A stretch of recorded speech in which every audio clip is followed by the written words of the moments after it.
మీకు మీరుగా నేర్చుకునేవి కొన్ని ఉంటాయి.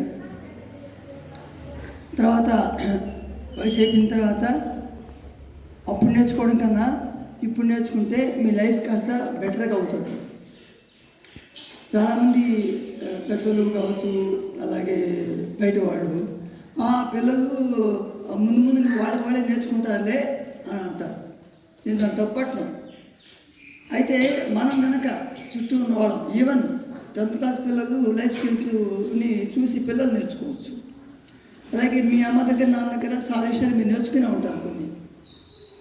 అలాగే టీచర్ దగ్గర కూడా నేర్చుకోవచ్చు. లైఫ్ స్కిల్స్ అంటే ఏంటివి అని అంటే మీకు చిన్న ఎగ్జాంపుల్ చెప్తాను. నేను నైట్ 11:30కి అలా వచ్చా. మామూలుగా అలారం కూడా పెట్టుకోవాలి, అంటే మార్నింగ్ లేవాలి. 3 o'clockకి మరి నాకు ఎందుకో ఆపేశాను. అది మెలకైతే వచ్చింది, 3:10కి వచ్చింది మెలకు. వచ్చిన తర్వాత ఇవాళ పడుకున్నాను, మళ్ళీ పడుకున్నాను. లేస్తుంటే సరిపోతుంది, ఏం నాకేమో అనిపించలే, పడుకున్నా అంతే. మళ్ళీ 5:30కి వచ్చింది మెలకు. ఇవాళ నేను పిల్లలకి కూడా నేను ఆదర్శంగా ఉండలేకపోయాను, కనీసం యోగా కూడా చేయలేకపోయాను. ఎనీహౌ కాసేపు ధ్యానం చేసుకొని అలా స్టడీ అవర్స్ అయిన తర్వాత నేను మీ మేడము అలా పొలంకి వెళ్ళి ఒక 1/2 hour అక్కడ టమాటో చెట్లకి అర్ధగంట సేపు పోటీ పెట్టి తిరిగి వస్తున్నాం.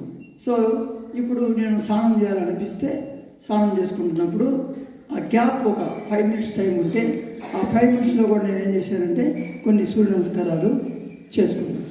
తర్వాత ఐ వెంట్ ఫర్ బాతింగ్. అంటే సమయాన్ని సరిగ్గా వాడుకోవడంలో నైపుణ్యాలు నాకు ఉన్నాయి కాబట్టి అవి మీకు కూడా ఇస్తే మేలేమో. ఇవన్నీ కూడా చెప్పడానికి ఒక వేదిక అవసరం. అదే స్కూల్ అంటారు, కాలేజ్ అంటారు. ఇలా టీచర్లు కూడా వాళ్ళ దగ్గర ఉంటాయి కొన్ని స్కిల్స్.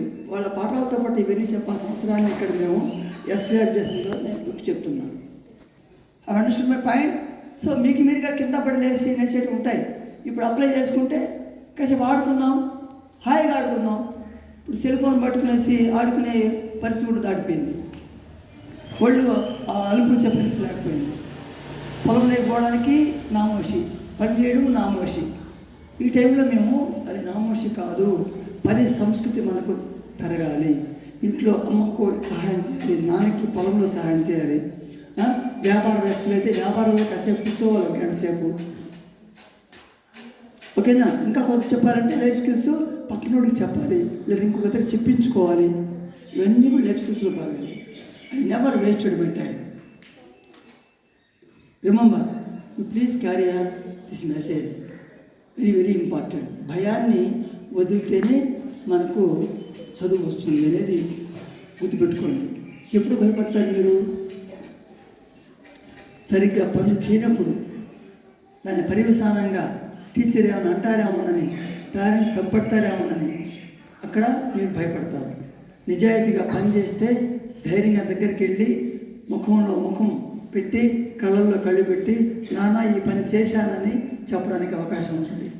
ఎప్పుడైతే మనం అనుకున్న పని సరిగ్గా చేయలేకపోతున్నామో అమ్మ కళ్ళల్లోకి, నాన్న కళ్ళలోకి నేరుగా సూటిగా చూడలేకపోతున్నా. ముఖ్యంగా పెద్ద పిల్లలు చేసే పెద్ద పొరపాట్లు ఇవే. కాబట్టి నిన్ను శిక్షించుకోవడానికి మీరు కళ్ళు మూసుకోమంటాం. How you spend the day yesterday, how you are going to spend today. ఇవన్నీ స్కిల్స్ మేము మీకు చెప్పకపోతే ఈ స్కూల్ పెట్టుకున్న దానికి మేము తప్పు చేసిన వాళ్ళు అవుతాం. కాబట్టి this I'm telling you. Shall we follow it?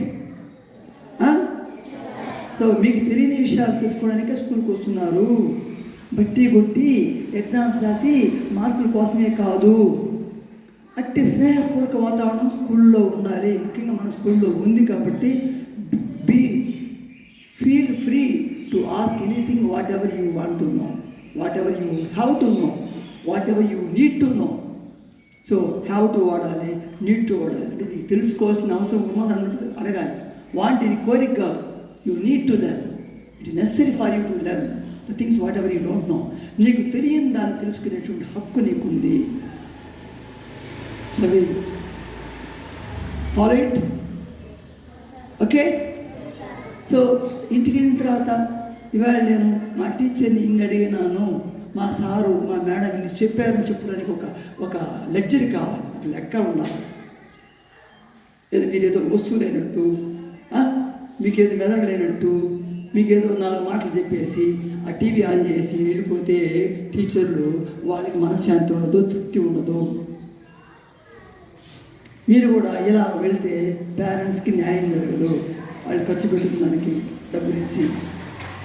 Point ఓకేనా? ఇప్పుడు ఫీలింగ్సే కనబట్లా, చేద్దామా? సెలబ్రేట్.